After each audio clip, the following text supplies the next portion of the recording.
I'm not gonna lie, guys. I'm very sad for Likau, Drip as a company, but also to his wife because they were running this business together. The fact that now we heard that they are actually being liquidated, this is truly, truly sad news.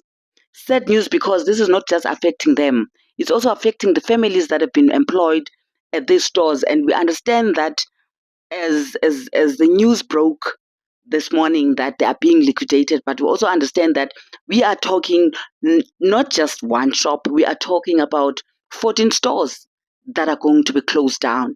As the months goes by, these stores will be closed because the business has been liquidated. We saw today, a video, a very disturbing video where some of these cars, which is part of, the assets were actually liquidated, taken from obviously from the operational businesses addresses. I don't know, but we saw a video. I'm sure he's going through a lot. No one starts a business because they want to close it down before it reaches 10 years before they sell it for a profit. No one wants to do that. What could have gone wrong? Because as far as we know, based on what he said on this clip, he got the formula. Please listen. I'll come back with the rest of my commentary. I started Drip with 4,600 rands, and I built a good relationship with the factory. Something a lot of people fail to do in business most of the times. You get the money, you think all the money is yours. Having started this company with this strategy, Lekau could have known better. What happened? Based on what he said here, I started this company with only 4,600. And I knew the basics of running a company, of running a business. It means that whatever profit you make, you do not use it, you invest it back in the company. But what went wrong? What is it that he did, or what is it that he did not do for this company? Because clearly it had a winning formula. And I understand that you do not buy a sneaker every month like your groceries. You don't. But what went wrong? Because he had this man. But also, let's not forget, because as we ask those questions, those difficult questions right now, let's not forget that when he started this business, the economy was not where it is today. The power of the rand was not how it is and what it is today. So there are many factors that could have been part of it. And I understand that at some point we kind of thought, he got into this syndrome of black businesses where when you make money, you kind of create a new tribe, but then a tribe that's not in the same thinking, in the same level of business minds. You know what I mean? So you end up being a celebrity. You end up mixing with influencers. And sometimes, you know, history has taught us that the celebrities, they are not all of them for sure, they are not the best people to mix with when you're running a business. Because at the end of the day, it's either you just choose your own ambassadors and you move away. And it's a business deal. Yes, you still have the relationship because every business has got to have a relationship. That's how you run businesses. That's how you create that trust between yourselves and the brand ambassadors, for your business. You are creating a brand, but also the people that are selling your product and the people that will be out there and advertising your product. Those are the people that you need to have a relationship with. But it has got to be a very serious business relationship. You must know when to leave the room. But did he know when to leave the room?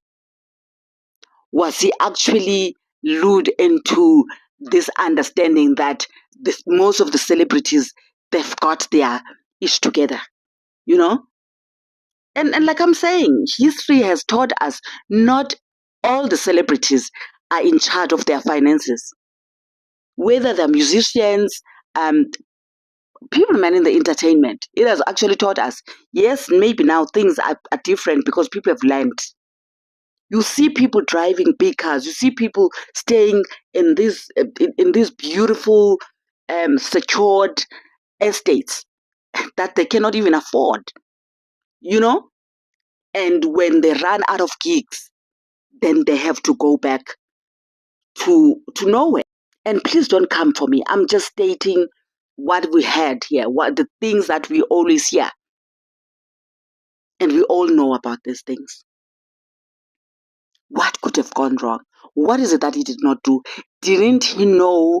Maybe was it a question of timing, where you know that you've got the strategy for your 5-year plan, but also know when it's time for you to change the direction? Because sometimes you can be fixed. I mean, you can have the strategy that says, this is how I'm going to run this business because it worked for me 3 years ago. But also because a lot has changed from 3 years ago up until now. We had COVID. We had a lot of things, man, that have changed. People have lost jobs.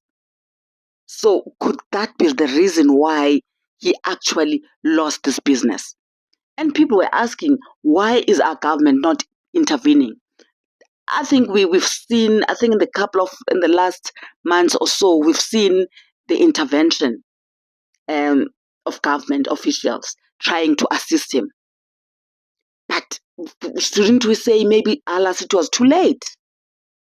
But also the understanding that here you are helping one businessman, when my research tells me that only in 2024, about 1,000 of small businesses and businesses have actually closed down in South Africa.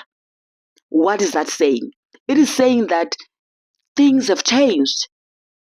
If big retail companies like your Pick n Pay, I would say from 2020, started having different directions, and in terms of the strategies, they started restructuring the businesses. They saw that something was not okay. If businesses like Abo Woolworths, they're closing, and I'm talking about Woolworths from bigger malls, they've closed, and nobody's talking about that. And those are the companies that have been employing many families. And those people, some of them will not make it to the next door where they're being moved to. Some of them, unfortunately, they lose their jobs. And what does it say to the economy? We are really, I don't want to say this, but I want to say this. Who knows? Maybe we are in a recession and we don't know. Or maybe we are not told because no one wants us to panic. It's only that you know your cousin, your sister, your brother, someone in the family, one of your distant cousins, or a friend of yours, that is, this person has actually lost their jobs. They've actually lost their house, their cars. So the economy is really not allowing for brick and mortar business. Shem, we have malls right now. Ufika ku empty. There are malls. I think it was 2 days ago, a mall somewhere in Pretoria, built with about 2 point something billion. That was empty, standing empty. And I've seen it around the areas where we stay. You get bigger malls. You see that certain parts of the mall, they're closing down. It's not an easy economy.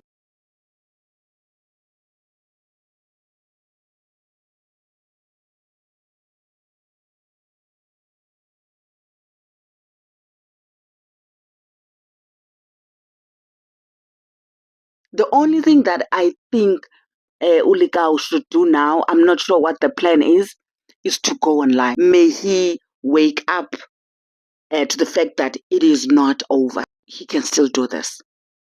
I wish him nothing but the best. Thank you so much for watching. Please don't forget to subscribe, hit the like button. I shall see you on the next one.